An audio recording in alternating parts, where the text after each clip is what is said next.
Astaghfirullah. Assalamualaikum warahmatullahi wabarakatuh. Alhamdulillah wassalatu wassalamu ala rasulillah wa ala alihi wa sahbihi wa mawalah wa la hawla wa la quwata illa billahi wa ba'du. Alhamdulillah, segala puja dan puji hanya milik Allah subhanahu wa ta'ala. Salawat dan juga salam kita hadiahkan kepada Rasul kita Nabi besar Muhammad sallallahu alaihi wa ala alihi wasallam. Kita lanjutkan kajian kita masih membahas tazkiyatun nufus dari 10 kiat mensucikan jiwa, karya Syekh Profesor Dr. Abdul Razak bin Abdul Muhsin Al-Badr hafidhahullah ta'ala. Dan kita masuk pada poin ke-6, menutup semua celah yang dapat mengikis kesucian jiwanya, menjauhkan dari kemuliaan dan menyeret kepada kehinaan. Ma'asyiral muslimat yang dimuliakan Allah Azza wa Jalla, sering saya ulang-ulang, kalau bicara tentang hati itu, maka hati manusia secara umum itu kan ada 3 jenis. Ada hati yang disebut dengan al-qalbu as-sahihu, hati yang sehat. Itulah yang difirmankan Allah subhanahu wa ta'ala, yauma la yanfa'u malun biqalbin salim. Asy-Syu'ara ayat 88. Pada hari di mana harta dan keturunan tidak akan membawa manfaat di hadapan Allah, kecuali orang yang datang kepada Allah dengan membawa hati yang selamat. Lah, hati yang selamat ini adalah hati yang betul-betul menundukkan ubudiyah, penghambaan kepada Allah subhanahu wa ta'ala, dan tidak pernah melihat kepada yang lainnya.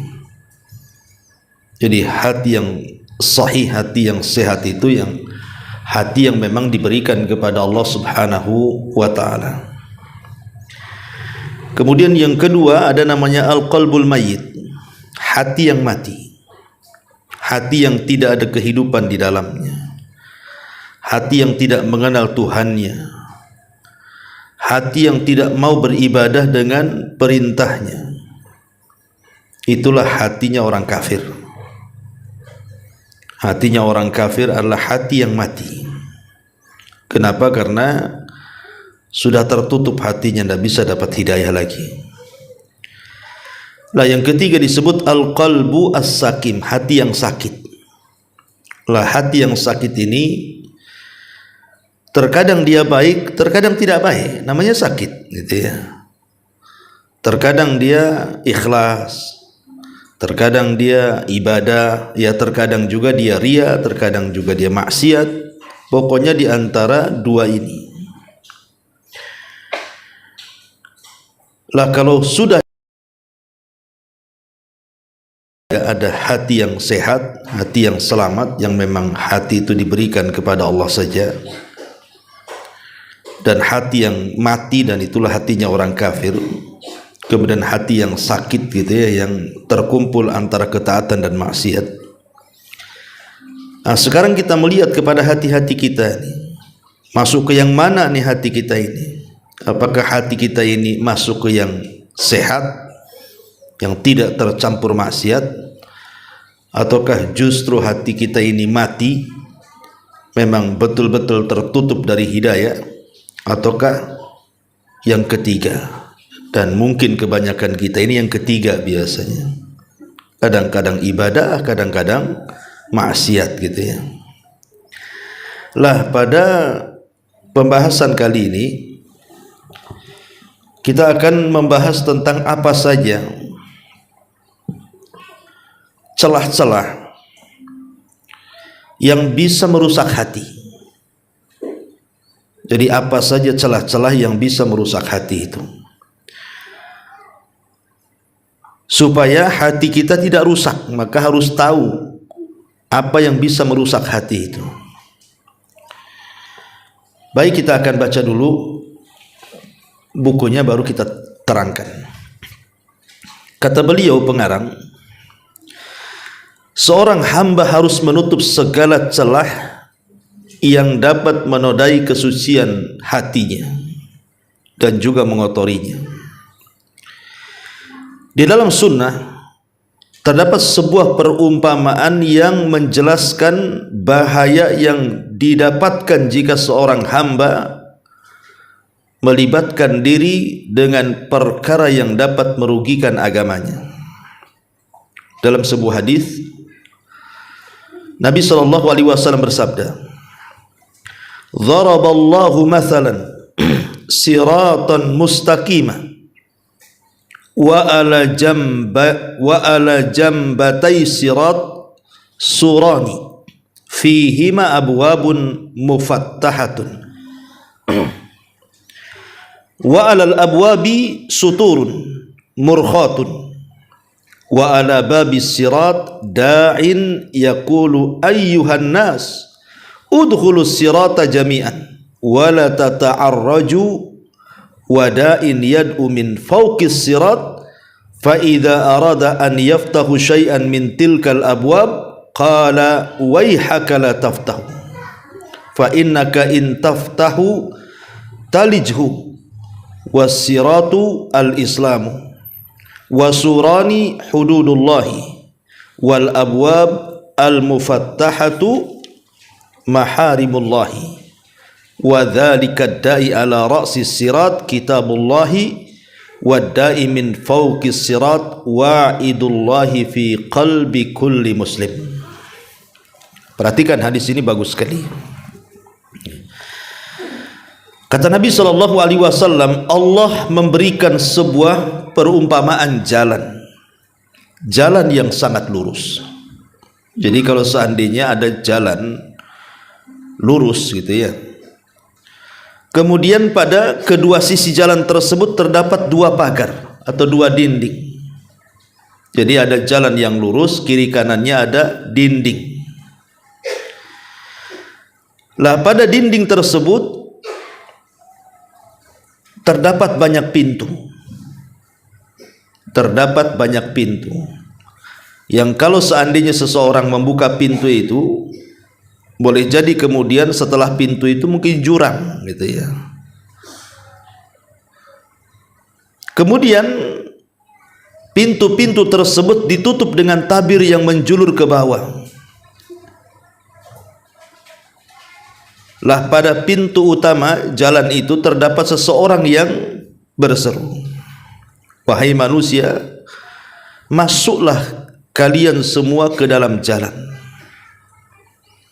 Artinya jangan belak-belok, lurus saja gitu ya di jalan itu. Jangan sampai menoleh dan menoleh. Kemudian ada seseorang penyeru dari atas jalan. Ini penyeru yang lainnya. Jadi di sini ada dua penyeru. Ada penyeru yang berada di samping jalan dan mengatakan, "Jangan ke pinggir kalian, lurus saja."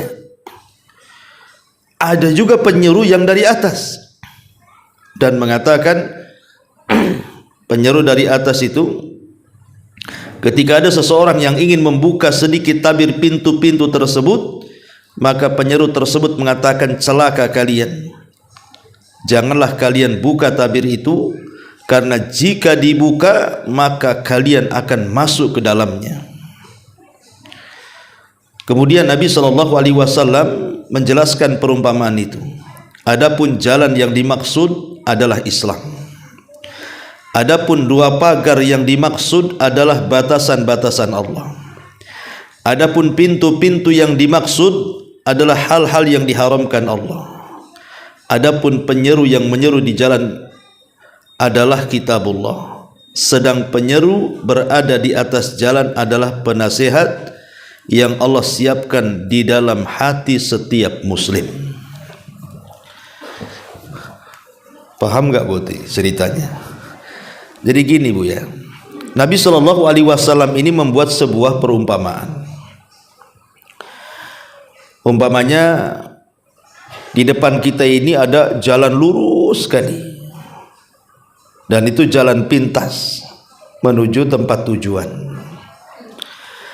Lah di kiri kanan itu Bu ada dinding yang menghalangi jalan.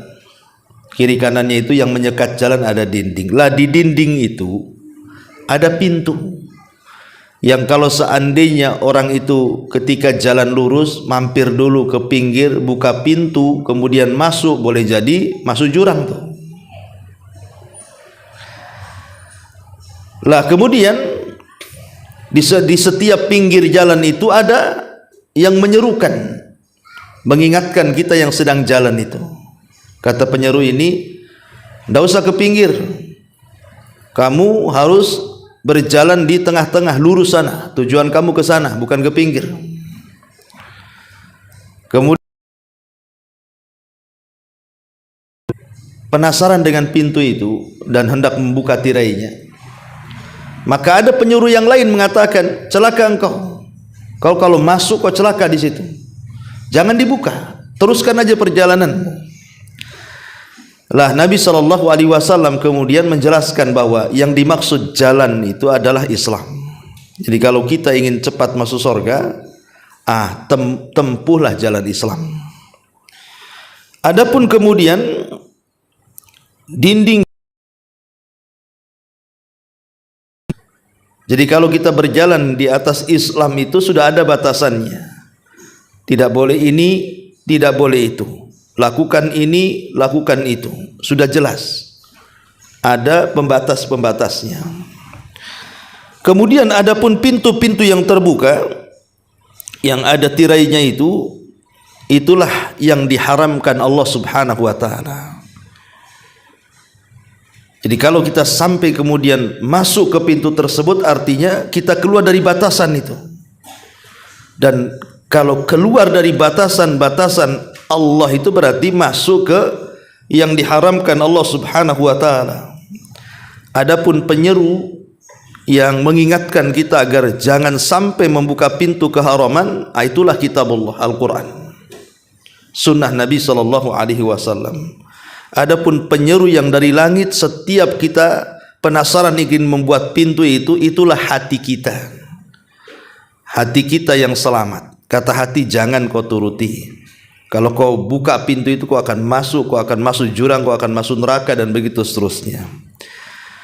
Lah hadis ini kata Al-Hafidz Ibnu Rajab Al-Hambali rahimahullah taala. Perhatikan di sini, barang siapa yang keluar dari istiqamah, barang siapa yang keluar dari istiqamah selama di dunia, kemudian ia membuka pintu-pintu yang diharamkan itu, yang berada di balik tabir di dua sisi kanan kiri jalan itu, dan ia pun masuk ke dalamnya, entah itu keharaman yang berupa syahwat ataupun syubhat, niscaya ia akan dicatut oleh pencatut-pencatut di jalan tersebut, baik dari sisi kanan maupun sisi kiri, tergantung pintu keharaman mana yang ia buka lalu dia memasuki saat di dunia. Masyarul muslimat yang dimuliakan Allah Azza wa Jalla, kata Al-Hafidz Ibnu Rajab rahimahullah ta'ala, dia ingin menjelaskan tentang bahayanya dua penyakit. Pertama syahwat dan syubhat. Itulah yang diibaratkan oleh Rasul, dinding kiri dinding kanan itu kan. Kalau ke kiri masuk kepada syahwat, kalau ke kanan masuk ke syubhat. Kalau lurus berarti dia selamat. Kalau dia nekat kemudian dia ke kiri gitu ya, maka dia akan tersambar dengan syahwatnya. Kalau dia nekat ke kanan, maka dia akan tersambar dengan syubhatnya. Maka kalau ingin selamat, hindarkan dua perkara ini. Jangan masuk kepada yang syahwat, jangan pula masuk kepada yang syubhat. Istiqomahlah di jalan Allah Subhanahu wa ta'ala. Kemudian pengarang mencontohkan di antara penyakit-penyakit yang bisa merusak hati, merusak keistiqomahan kita di jalan yang lurus itu. Allah Subhanahu wa ta'ala berfirman, "Qul lil mu'minina yaghudduna min absarihim wa yahfaduna furujahum dzalika azka lahum innallaha khabirum bima yasnaun." Katakanlah kepada orang laki-laki yang beriman, hendaklah mereka menahan pandangannya dan memelihara kemaluannya. Yang demikian itu adalah lebih suci bagi mereka, sehingga Allah mengetahui apa yang mereka perbuat. Abu Hayyan Al-Andalus mengatakan di sini, alasan mengapa perintah menundukkan pandangan lebih didahulukan daripada menjaga kemaluan, karena memandang adalah pengantar perzinahan dan pemancing dosa-dosa, dan ia mengandung malapetaka yang jauh lebih besar dan lebih banyak. Kemudian Syekh Asy-Sya'di juga mengatakan, sesungguhnya orang-orang yang menjaga kemaluan dan juga menjaga pandangannya akan terhindar dari keburukan dosa yang biasanya mengotori hati para pelakunya.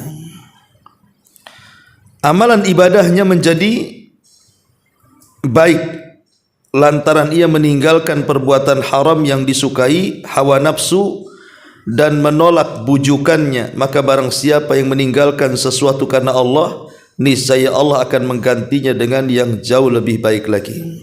Oleh sebab itu, di antara bentuk baiknya keislaman seseorang adalah meninggalkan sesuatu yang tidak bermanfaat baginya, seperti perkataan yang tidak bermanfaat, melihat yang tidak bermanfaat, dan hal-hal yang lainnya.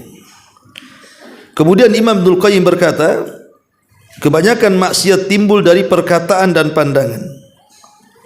Dua perkara tersebut merupakan pintu masuk terbesar setan, karena sesungguhnya dua orang yang terjerat dua dosa itu tidak akan pernah bosan untuk melakukannya,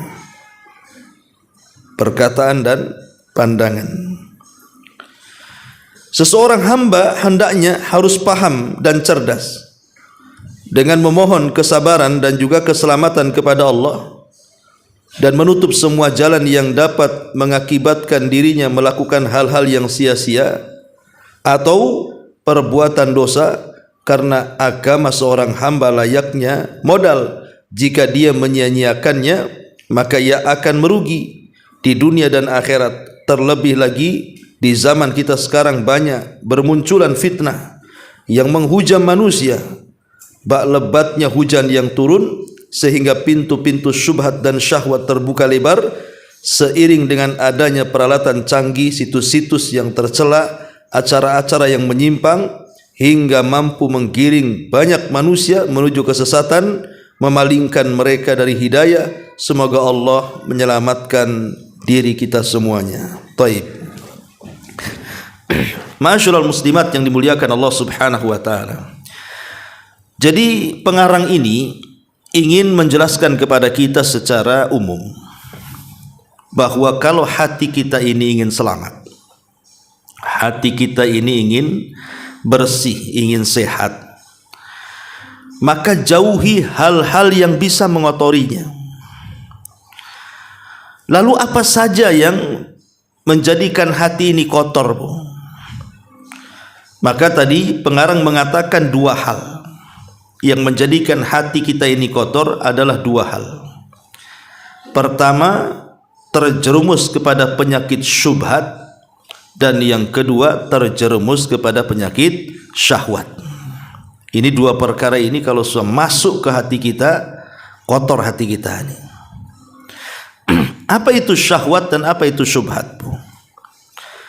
Kalau saya definisikan mungkin ibu lambat paham, saya contohkan saja. Nabi Adam alaihi salatu wassalam ketika diusir dari sorga. Apa salahnya Adam diusir dari sorga, Bu? Karena makan. Jadi kesalahan Adam itu adalah persoalan makan. Tapi yang dimaksud makan di sini artinya makan yang dilarang Allah. Ketika Allah Subhanahu wa taala mengatakan wala taqraba hadhihi syajarah, jangan kalian berdua dekat-dekat pohon ini. Adam tahu kalau dia mendekat kemudian penasaran nanti akan memakan, dia sudah tahu konsekuensinya. Tetapi karena dia mengikuti syahwatnya, mengikuti hawa nafsu syahwatnya, penasaran pula dia. Akhirnya mendekat, mengambil, memakan. Ketika dia makan padahal baru sedikit itu, maka Allah Subhanahu wa taala langsung murka. Dan Allah Subhanahu wa taala akhirnya menurunkan Adam dari sorga menuju dunia. Apa kesalahannya? Makan. Dan makan itu bagian daripada syahwat. Kemudian yang kedua, iblis. Kenapa iblis diusir juga dari sorga ke dunia? Bahkan dikutuk sampai kiamat dibangkitkan. Apa salahnya iblis coba? Salahnya iblis itu cuma satu, karena tak mau sujud. Ketika Allah Subhanahu wa taala katakan kepada iblis, ketika itu iblis di tengah-tengah para malaikat, wa idz qala rabbuka lil malaikati isjudu li adam fasajadu illa iblis. Dan ingatlah ketika Rabbmu berkata kepada seluruh malaikat termasuk iblis di dalamnya, sujudlah kalian kepada Adam. Semua malaikat sujud kecuali si iblis. Enggan dan sombong dan termasuk makhluk yang kafir. Jadi salahnya iblis itu satu, tak mau sujud ketika Allah perintahkan sujud. Kenapa dia tak mau sujud? Di sini dia ada syubhat, Bu. Di kepala iblis itu ada syubhatnya. Apa syubhatnya? Apa kerancauannya? Karena dia merasa lebih baik dibandingkan Adam. Enak saja, aku kan terbuat dari api, dan api dengan cahaya lebih dekat, berarti aku dekat dengan malaikat. Lah si Adam pula dari tanah, ngapain pula aku sujud kepada yang lebih rendah? Itulah syubhat dan syahwat bedanya, Bu. Kalau Adam diusir dari sorga karena syahwat, makan, ya kan, buah larangan. Kalau iblis dikeluarkan dari sorga karena apa? Syubhat, karena otaknya rusak. Lah dua perkara inilah yang merusak hati. Ma'asyiral muslimat yang dimuliakan Allah Azza wa Jalla. Baik kita contohkan dari perkataan Imam Ibnul Qayyim rahimahullahu taala. Imam Ibnul Qayyim rahimahullahu taala mengatakan, Bu, bahwa mufsidatul qalbi al-khamsatu. Hal-hal yang merusak hati, kata beliau, itu ada 5 perkara. Ya, perusak hati itu ada 5 perkara. Ingat 5 perkara ini. Yang pertama, kata beliau, kathratul khultati, banyak bergaul. Banyak bergaul. Yang kedua, at-tamanni, banyak berangan-angan, menghayal dan melamun. Yang ketiga, at-ta'alluq bi ghairillah, hatinya tergantung kepada selain Allah. Yang keempat, kata beliau, yang merusak hati adalah al-manamu, kathratu al-manami, banyak tidur atau fudulul naum, banyak tidur. Ini ingat, banyak tidur ini merusak hati, kata Imam Ibnul Qayyim rahimahullahu taala. Kemudian yang terakhir, fudul at-ta'am, banyak makan. Banyak makan inilah yang merusak hati. Dan ada yang menambah juga, fudulul kalam, banyak ngomong, tapi itu masuk pada kasratul khutah tadi. Taib, kita akan bentangkan satu-satu. Kenapa perkara-perkara ini merusak hati? Karena sebagiannya masuk ke syahwat, sebagiannya masuk ke syubhat. Pertama, kasratul mukhalatah, banyak bergaul. Bergaul ini sebenarnya tidak ada masalah, Bu. Ibu banyak kawan, peguyuban ini, peguyuban itu, kenal sana, kenal sini, undangan sana, undangan sini, tidak ada masalah secara hukum itu, banyak bergaul tuh, Bu. Bahkan terkadang bagus juga kalau digunakan untuk berdakwah, ya. Tetapi masalahnya kalau sudah kemudian kebablasan, Bu, orang banyak bergaul itu, biasanya dengan banyaknya berinteraksi kita dengan manusia tuh, kemudian kita tidak memilih siapa kawan, siapa lawan, mana kawan yang baik, mana kawan yang tidak baik, mana kawan yang bisa meningkatkan iman, mana kawan yang memerosotkan iman. Itu bahaya, Bu. Bahaya, ya. Karena kebanyakan kawan itu kalau seandainya tidak disaring, yang namanya kawan itu narik kita, Bu. As-sahib sahib, kata orang Arab. Kawan itu narik. Kalau kawannya baik, insya Allah baik kan, Bu, ya. Tapi kalau kawannya tidak baik, lambat laun kita pula jadi tak baik. Ibu ini tidak suka gibah, tapi kena kawan ratu gibah, jadilah ibu juga gibah dengan dia.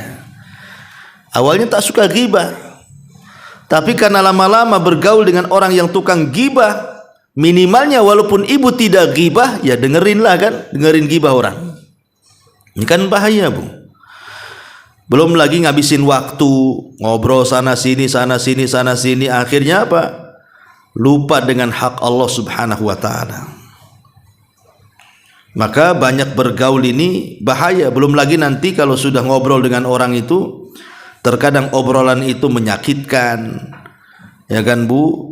Bukan hanya sekedar waktu hilang, ya, tetapi juga kadang-kadang gara-gara ngobrol kebanyakan akhirnya tersinggung, sakit hati, dan begitu seterusnya. Itulah yang kemudian akhirnya kebanyakan bergaul ini bisa merusak hati. Maka batasilah pergaulan itu, ya.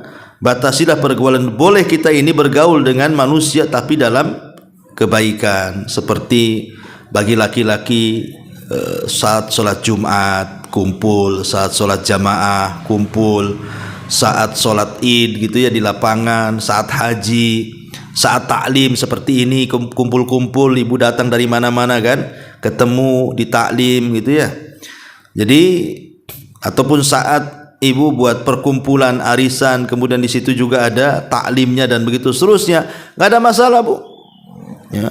Tapi kalau hanya kumpul-kumpul dengan orang nggak ada manfaatnya, itu merusak hati itu. Maka sebaiknya ada waktu-waktunya ibu bersendiri antara ibu dengan Allah, ada waktu-waktunya ya ibu juga bergaul dengan kawan-kawan dan masyarakat. Tetapi hanya sebatas untuk menghilangkan kesetresan saja, ya, daripada sendiri ya mungkin ketemu kawan akhirnya ngobrol sebentar, ya hilang stresnya, balik lagi. Ya syukur-syukur kalau yang dibicarakan itu sesuatu yang manfaat. Ini yang pertama. Karena kita lihat ya dalam sejarah, Bu, Abu Talib, paman Nabi SAW, tidak dapat hidayah kan, padahal dia di kalimat syahadat, tapi Abu Talib lebih memilih agama teman-temannya. Akhirnya Abu Talib mati kafir, Bu. Padahal dia yakin agama Muhammad itu agama yang paling benar. Tapi karena gara-gara kawan-kawan di sekitarnya, Abu Talib tidak mengucapkan kalimat la ilaha illallah, justru mati di atas kekafiran. Ini kan bahayanya pergaulan namanya, Bu, ya. Bisa merusak hati. Kemudian yang kedua yang bisa merusak hati adalah atamanni, banyak menghayal. Ya, terlampau banyak sekali menghayal. Menghayal pengen kaya gitu kan. Mungkin ada ibu tengok sinetron, ibu rumahnya ya masih ngontrak, sinetronnya pula tayangan orang-orang kaya, ya, orang-orang yang rumahnya gedong, mobilnya bagus, uangnya banyak. Ibu masih ngontrak, tengok sinetron orang-orang kaya, menghayal, kapan saya seperti dia katanya, kapan saya punya rumah kayak dia, kapan saya punya mobil kayak dia. Menghayal aja tuh Bu, itu merusak hati tuh ya. Nggak usah menghayal lah Bu. Makanya kenapa, untuk supaya kita ini terhindar dari hayalan seperti itu, tanamkan redha dengan pemberian Allah. Belum tentu yang ibu lihat dari orang kaya, yang kaya itu lebih bahagia dibandingkan ibu yang ngontrak. Redha dengan pemberian Allah. Terkadang kalau kita qanaah Bu, itu lebih bahagia dibandingkan orang-orang yang tidak pernah qanaah, tidak pernah cukup dengan pemberian Allah Azza wa Jalla. Bahaya ya kalau banyak tamanni, menghayal itu. Ini bisa merusak hati. Ataupun orang-orang yang menghayal pengen jadi pejabat, pengen jadi pemimpin gitu ya. Ini merusak hati. Pengen jadi, mungkin kalau di sekolah itu kepala sekolah, kalau di PT mungkin pengen jadi mudirnya, kalau di masyarakat tuh pengen jadi RT, RW, lurah dan begitu seterusnya lah kan. Maka apalagi kalau sampai menghayal terlampau tinggi gitu ya, itu bisa jatuh Bu ya. Maka jangan menghayal, gak usah menghayal. Kita hadapi yang ada aja depan kita nih. Karena Allah Subhanahu wa Ta'ala itu sudah membagi-bagi nikmat itu seadil mungkin Bu. Allah itu membagi nikmat kepada kita itu sangat adil. Kita yang kadang-kadang tak memandang keadilan itu. Mana ada adil Ustadz katanya. Kenapa emangnya? Si Anu itu tuh, tetangga sebelah itu, enak kerjanya, gaji besar, rumah besar, kayaknya punya mobil kesana kemari gitu. Saya ini kayak gini-gini terus katanya kan. Buka ini bukan bentang tikar, gulung tikar gitu.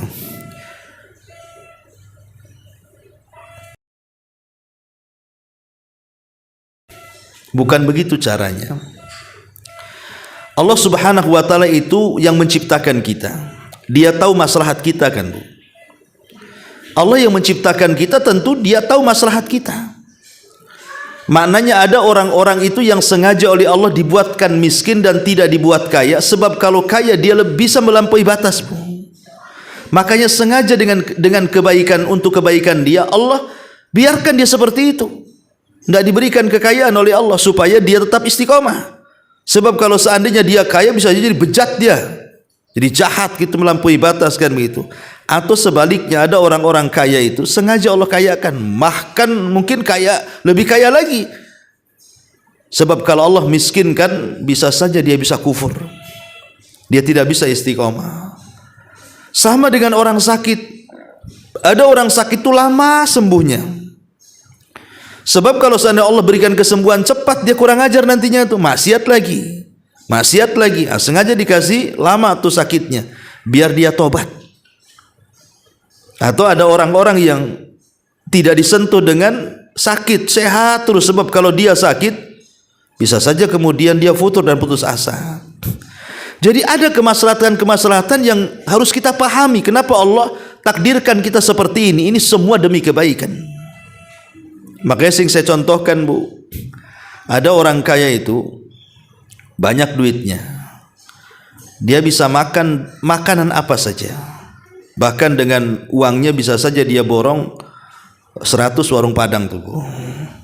Karena kaya, mungkin boleh jadi kalau mau dia kumpulkan tuh lauk pauk yang dia akan makan itu mungkin bisa 1000 macam tuh. Tapi ketika giliran mau makan, tak bisa dimakan Bu. Mau ngambil lauk ini tak jadi, kolesterol naik. Mau ngambil lauk itu tak jadi, darah tinggi naik. Mau ngambil makan ini tak jadi, apa tuh, gula naik.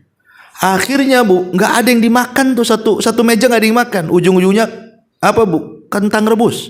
Ya, kan kok bisa coba? Padahal itu semua dia bisa datangkan tuh dengan uangnya, tapi tak berani menyentuh. Tapi ada orang miskin, coba datangkan orang miskin Bu. Ibu punya duit, beli tuh lauk pauk sampai 1000 macam, datangkan orang miskin Bu, dihabiskan sama dia Bu. Dihabiskan, nggak tersisa, dijilat-jilat pula tuh piringnya. Coba bayangkan, ada orang susah tapi tak pantangan makan, semua dimakan dia. Dia nggak takut gula, nggak takut kolesterol, nggak takut darah tinggi, nggak takut apa-apa, dimakannya sama dia. Tapi ada orang kaya takut semuanya, makan ini takut, makan itu takut. Lah ini kan lihat letak keadilannya di sini. Ada orang miskin tak pantangan makan, ada orang kaya pantangan makan kan. Jadi buat apa kekayaannya kalau dia tidak bisa menikmati itu? Ma'asyiral muslimin yang dimuliakan Allah Azza wa Jalla, ada juga yang kemudian nyeletuk, ya wajar sajalah Ustaz, orang kaya ini takut karena suka medical check up katanya. Kalau orang miskin itu kan tidak tahu dia ada apa-apanya, nggak pernah medical check up masalahnya, dihantam aja semuanya jadinya. Ya. Bukan itu masalahnya. Itulah nikmat yang sudah dibagi-bagi oleh Allah. Ada orang susah tadi itu semua bisa dia makan, tapi ada orang kaya tidak semua bisa dia makan. Ada orang miskin itu Bu, kalau tidur cepat kali, asal nengok bantal aja bisa ngorok dia Bu. Umunaum namanya, ibu tidur. Jadi ada orang-orang itu yang dimudahkan tidur, nengok kursi duduk tidur dia. Ya. Tapi ada orang kaya ndak bisa tidur nih Bu. Kalau nggak minum pil nggak bisa tidur dia. Padahal rumahnya bagus. Lah itu kan kita bisa lihat sisi itunya, gitulah keadilan Allah Subhanahu wa taala itu. Jangan hanya lihat nampak kekayaannya saja, tidak. Nikmat Allah lah sudah dibagi-bagi. Nikmat Allah itu sudah dibagi-bagi dengan rata dan adilnya. Maka jangan ini yang merusak hati ini, karena ini banyak menghayal kita ini. Nah, ini perusak hati ini, menghayal nih. Kata Imam Ibnul Qayyim. Kemudian yang ketiga yang merusak hati adalah at-ta'alluq bi ghairillah. Terlampau mengaitkan hati kepada selain Allah. Terlampau cinta dengan harta. Ini bahaya. Terlampau cinta dengan anak-anak. Ini bahaya Bu. Terlampau cinta dengan suami. Ini bahaya nih. Ya, karena cinta itu boleh tapi sekedarnya. Tapi kalau seandainya kemudian melampau, melebihi cinta kita kepada Allah, itu merusak hati namanya. Betapa banyak Bu seorang istri saking cintanya dengan suami, apapun yang diperintahkan suami dilakukan dia, mau maksiat mau taat. Lihat dampaknya. Ada seorang ibu tuh terlampau cinta dengan anaknya, dituruti kemauan anaknya, walaupun yang dimintanya itu bisa merusak dia. Demi nama cinta akhirnya kemudian orang tua menuruti semua keinginan anaknya, rusak hatinya. Pokoknya kalau sudah hati dikaitkan kepada selain Allah lebih dibandingkan kepada Allah Azza wa Jalla, rusak tuh hatinya. Ya, kata Imam Ibnul Qayyim rahimahullahu taala. Kemudian yang keempat, kata Imam Ibnul Qayyim rahimahullah ta'ala, yang bisa merusak hati adalah fudulut ta'am. Banyak makan, banyak kuliner, ya, masak-masak aja kerjanya. Makan itu ada dua macam Bu. Pertama yang diharamkan, jelas tidak boleh. Khomer, makan daging babi, makan anjing, darah, harta yang hasil korupsi, hasil maling, hasil nipu, itu sudah jelas tuh haram tuh, merusak hati. Tapi ada makanannya ini halal Bu. Memang suami ibu bekerja halal, tidak ada dia mencuri-curi, tidak, betul-betul halal dia cari. Tapi masalahnya ketika dia memakan itu melampau, berlebihan, israf. Ya, israf dalam perkara halal itu hati Bu. Contoh nih Bu, umpamanya ibu dan keluarga itu selalu seminggu sekali lah gitu, kadang-kadang pas malam Ahad memang suami sudah suka bawa ibu makan-makan keluar, kuliner lah keliling kota Batam gitu, yang mana warung makan baru diburunya ibu ke situ. Kemudian satu hari entah suami lupa gitu ya, ngajak ibu jalan tuh cari makan. Karena seolah-olah sudah wajib bagi ibu setiap malam minggu itu harus keluar cari makan, Bu. Itu terkadang gara-gara makan bisa bertengkar, Bu. Gara-gara makan bisa bertengkar suami istri itu. Ini kan bang jadwal makan loh malam minggu. Oh iya, kata suaminya, lupa gitu. Ya lupa tadi, nggak ngangkat handphone mungkin dia suaminya kan. Datang itu udah perang dunia kedua, Bu. Gara-gara makan. Nah ini kan merusak hati, Bu, makan kayak gini. Ini gara-gara acara makannya, belum makannya. Kita ke sana yuk, itu ada warung bagus katanya, rame, ke situ. Rupanya makan nggak sesuai selera. Semua asin semua, nggak jelas. Dicaci pula makanan itu. Ya, nah ini kan hatinya rusak tuh. Nah, jadi gara-gara makan, kadang-kadang merusak hati jadinya. Ya, termasuk di sini kata Imam Ibnul Qayyim itu fudulu ta'am tuh. Terlampau kenyang kalau makan tuh, kalau bisa dikenyang, kalau masih ada nafas gitu ya dimasuk-masukinya tuh. Nah, ini kan masalah karena biasanya kalau sudah melampau dalam sesuatu pasti ada madaratnya, Bu. Ya, timbul penyakit, malas, ngantuk, tidur dan begitu seterusnya, akhirnya melupakan kita beribadah kepada Allah Azza wa Jalla. Ini yang keempat. Dan yang terakhir kata Imam Ibnul Qayyim rahimahullah ta'ala, yang bisa merusak hati kata beliau adalah kathratun naumi, banyak tidur. Banyak tidur ini bisa mematikan hati, bahkan bisa memberatkan badan lagi, cepat gemuk lah kan itu ya, menghilangkan waktu, kemudian juga mewarisi malas. Orang tidur kan begitu, Bu. Karena dalam Islam itu kan tidur aja diatur, Bu. Itulah Islam ya, bedanya makan dengan tidur. Kalau makan memang tidak diatur jam-jamnya, kapanpun boleh makan. Yang diatur itu cara makannya. Makan pakai baca basmalah dengan tangan kanan dan begitu seterusnya, caranya yang diatur ya, Bu kan. Tapi kalau makan jam berapa saja nggak ada masalah, cuman caranya harus sesuai dengan sunnah Nabi kalau ingin dapat pahala. Tapi kalau tidur itu Rasul mengatur. Jadi Rasul SAW betul-betul mengatur dirinya kapan jadwal tidur, kapan. Alaihi Wasallam biasanya kalau tidur ba'da isya langsung, kecuali kalau ada kebutuhan. Maka Nabi SAW baru kemudian tidak tidur ya. Tapi kalau tidak ada hajat langsung tidur habis isya. Nanti bangunnya setengah malam atau sepertiga malam. Karena tidurnya Rasul itu terkadang separuh malam atau ditambah dengan 2/3 malam. Yang nanti menjelang subuh gitu ya, Rasul tidur lagi, tapi bukan tidur betulan, hanya membaringkan ke lambung kanan saja untuk istirahat karena letih sholat malam gitu ya. Kemudian nanti siang biasanya kailulah, antara habis duhur, sebelum duhur sampai setelah duhur lah, bisa sebelum duhur, bisa setelah duhur. Itulah anjuran tidur. Selain waktu-waktu tidur ini, Bu, itu tidak baik. Contoh namanya tidur setelah subuh. Ya, kata Imam Ibnul Qayyim, orang yang tidur setelah subuh hilang berkahnya.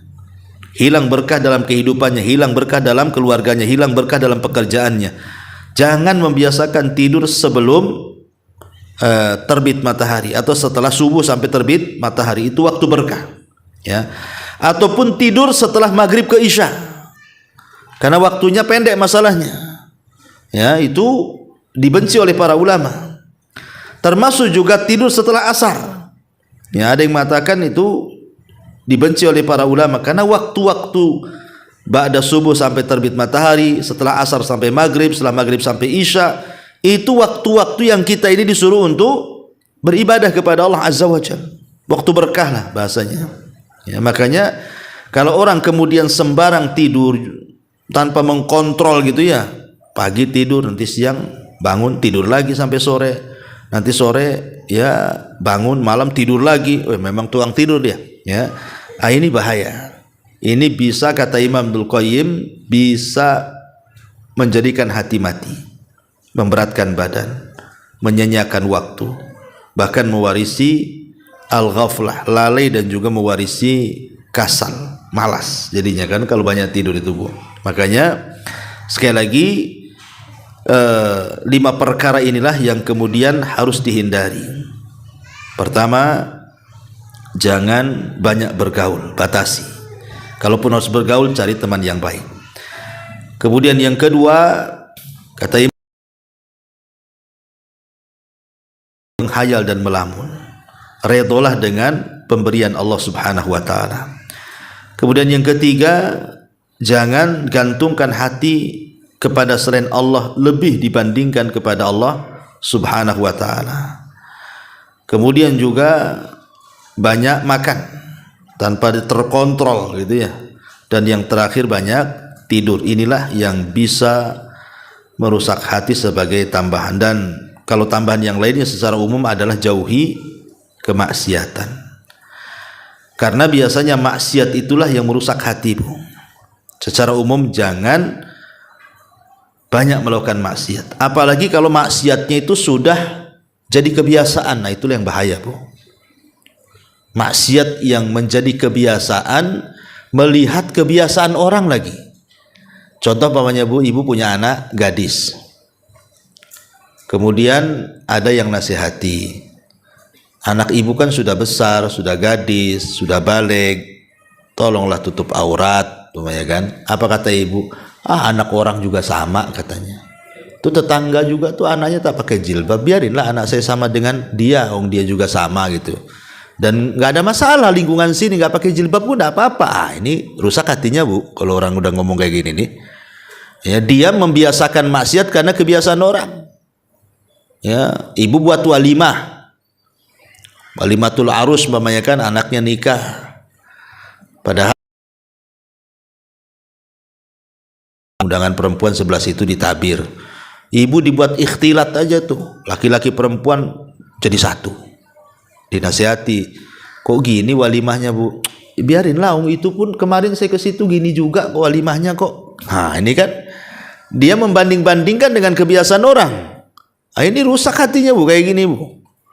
Ya, jangan maksiat itu dengan melihat kebiasaan orang. Orang kayak gini nih rusak hatinya nih. Maka kita harus tegas. Saya nggak mau seperti kebanyakan orang. Orang itu buat walimah kok ikhtilat, saya nggak mau. Saya mau laki-laki sendiri, perempuan sendiri, ada tempatnya. Ya, orang-orang sini nggak pakai jilbab, nggak mau. Anak saya harus pakai jilbab. Nah, gitu, Bu. Jadi jangan melihat kebanyakan orang. Ini bisa menyesatkan dan bisa merusak hati itu. Rasakan ini bahaya. Ya, termasuk juga yang merusak hati adalah ria. Hati-hati ria atau merusak hati juga tuh. Kemudian cinta popularitas, pengen dikenal orang, ya. Makanya yang harus dipahami sekali lagi dari uraian pengarang dari awal, kesimpulannya adalah setan ini berusaha datang kepada kita untuk merusak hati kita dengan 2 senjata. Satu dengan syahwat, satu dengan syubhat. Makanya untuk melawan 2 perkara ini, Bu, pertama, ibu harus sabar. Ibu harus sabar. Jangan mudah terbawa syahwat dan jangan mudah terbawa syubhat. Yang kedua, harus yakin. Yakin dengan perintah Allah Subhanahu wa taala. Yakin dengan larangan Allah Azza wa Jalla. Datang syahwat, enggak.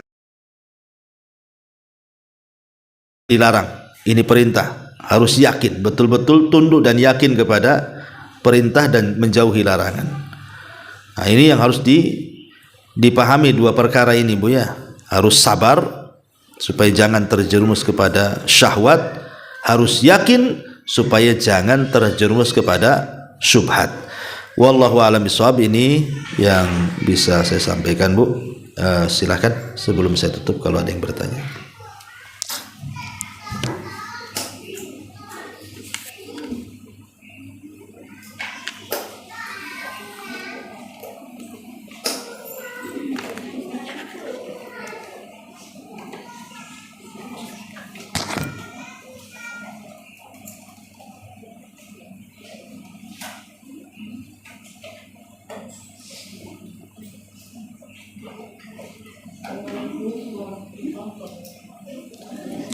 Waalaikumsalam warahmatullahi wabarakatuh ya. Saya sedikit mau menanyakan tapi agak menyimpang dari persoalan yang ada ya Pak Ustaz. Iya. Boleh. Jadi Pak Ustaz, saya ingin menutup celah hati saya gitu Pak Ustaz dengan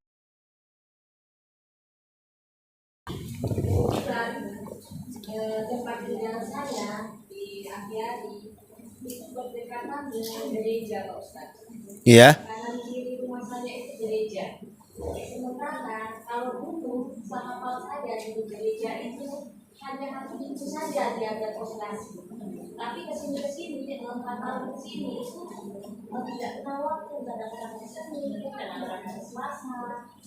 Aku dekat sekali Pak Ustaz, jaraknya mungkin cuma 30 meter dari rumah saya gitu ya. Iya. Kadang-kadang musiknya itu bisa membuat hati kita gimana ya, kayak gembira berdoa. Itu gimana caranya untuk menutupi celah kita supaya tidak merasa bahwa musiknya itu bisa membuat kita mendengarnya itu kayak senang gitu. Iya.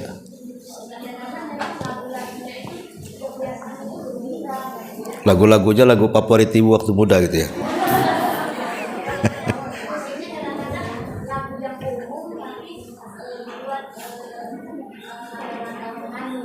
Iya.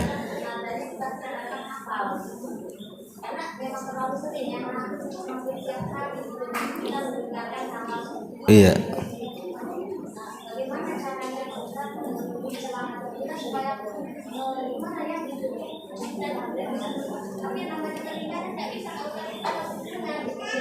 Paham. Iya. Taib, ya. Alhamdulillah. Kalau ibu dihadapkan kepada lingkungan seperti itu, bisa merubah ke yang positif, bisa merubah ke yang negatif. Karena Rasul yang mengatakan al-mar'u ala dini khalili. Seseorang itu agamanya ditentukan oleh lingkungannya, oleh temannya, oleh tetangganya, dan begitu seterusnya. Jadi kalau seandainya kemudian kita tidak bisa mempertahankan iman kita di situ, sebaiknya pindah dari situ. Kalau seandainya kita tidak bisa mempertahankannya, karena rugi kalau seandainya gara-gara kita bertahan di lingkungan tersebut tapi kita rusak, suami rusak, anak rusak, semua rusak. Apa gunanya kita hidup? Tapi kalau seandainya kita yang kuat imannya menghadapi itu semuanya, maka yakinlah bahwa Nabi SAW pernah mengatakan orang yang sabar di antara kalian ketika dihadapkan dengan sebuah fitnah, maka itu pahalanya sama dengan 50 sahabat Nabi SAW. Kalau seandainya kita mau sabar dengan kesabaran para sahabat ketika menghadapi sebuah ujian yang bisa menggoyahkan iman, maka kita akan dapat pahala besar. Tapi akan sulit istiqomah itu di tengah-tengah masyarakat yang tidak istiqomah, dan akan mudah istiqomah itu di tengah-tengah masyarakat yang istiqomah. Kalau ibu ingin istiqomah, gabunglah dengan orang-orang istiqomah. Tapi kalau kemudian kita tidak kuat iman, kemudian masyarakat pula memang tidak beriman, maka lama-lama kita akan ikut dengan mereka. Maka lingkungan itu membahayakan dan juga bisa membawa keselamatan. Lalu apa yang harus saya hadapi Ustaz kalau yang seperti ini? Ya, kalau seandainya tempat ibadah non muslim itu mereka membuat lagu-lagu, ya kan, karena memang itu ibadah mereka. Tandingi saja di rumah Bu dengan murotal Quran. Ya, oh sana lagu dangdut, saya sudes, Ya. Oh sana lagu pop, oh saya surep. Ya. Oh sana lagu apa lagi? Hip hop tuh apa tuh? Saya ada Syekh bin Syari Rasid umpamanya. Pokoknya tandingi dengan murotal. Kan sekarang sudah ada handphone nih. Jadi kalau ada musik di sebelah, kita setelkan lagu ngaji, ya. Jadi sana nyanyi, di sini ngaji. Jadi kita supaya terbiasa seperti itu. Jadi lawan dengan lawannya, itu maksudnya ya. Lawanlah dengan lawannya. Kalau mereka nyetel lagu, kita nyetel Quran. Mereka kemudian umpamanya nyanyi tanpa musik atau apa gitu ya, maka kita berzikir. Jadi lawan dengan lawannya. Kemudian juga berdoa kepada Allah, jangan sampai lingkungan itu merubah kita. Minta kepada Allah, ya muqallibal qulub tsabit qalbi ala dini. Wahai Zat yang membolak-balikan hati, tetapkan hatiku di atas agama. Minta karena dikhawatirkan lingkungan yang buruk ini bisa mengotori hati kita. Maka minta kepada Allah supaya hati kita tetap. Ya. Dan kalau memang kita sanggup hijrah dari situ, ya hijrah saja, cari tempat yang baik. Tapi kalau tidak bisa, ya tadi berdoa, bersabar, kemudian terus meningkatkan iman dan takwa dengan cara lawanlah dengan lawannya. Mereka nyetel musik, kita nyetel ngaji. Mereka mengomong sesuatu yang tidak faedahnya, kita banyak berzikir. Dan begitu seterusnya dan begitu seterusnya. Wallahu a'lam. Ya, saya kira cukuplah sampai di sini. Ini sudah mau jam. Ada nanti lagi di GNB.